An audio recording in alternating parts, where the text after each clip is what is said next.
Hi guys, ito yung una naming nabili oh. Tingnan nyo naman. Awkward, diba? Kulay blue, pero gray talaga kasi ganito ko. So, nagreklamo ako kay Jowa na bumili ng bago. Bumili siya clear. Ito, mas mukhang maganda. Try natin. Tanggalin muna natin to. Tanggalin natin yung unang binili. Ganito lang pagtanggal niyan, guys. Easy peasy. Tapos, ito.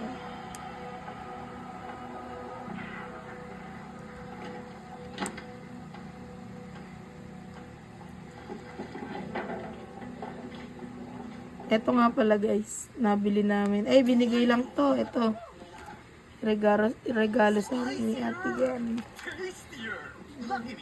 Ayan yung ano niya, original color. Ito, sukat natin tong clear.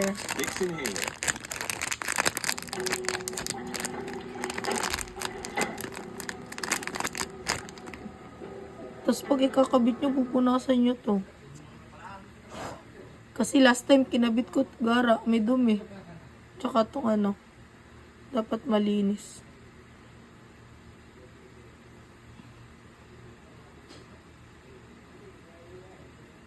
Dapat punasan nyo to. Punasan ko lang ng damit. Dapat wala siyang dumi. Pag isasilpak, ganun lang, ganun.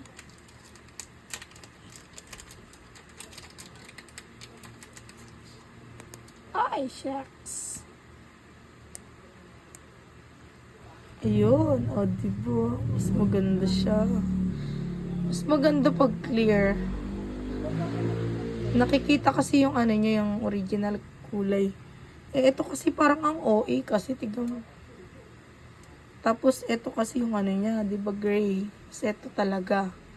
Maganda. Eh, pag kasi ito, tsaka ito, tingnan mo naman, ang awkward kaya. Oh, diba, diba? At do you think mo, diba? So, yan na natin silpak.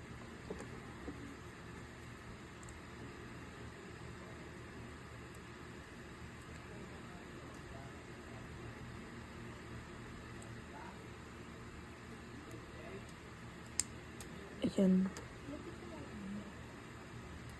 Baka na ako magkabit. O, diba? Ang ganda na. Diba, diba? Ito naman yung kay Jowang Maarte. Ito yung nabili niya. Ang pink. So, gusto niya din magpalit. Alam mo naman to. Ito. Ibinili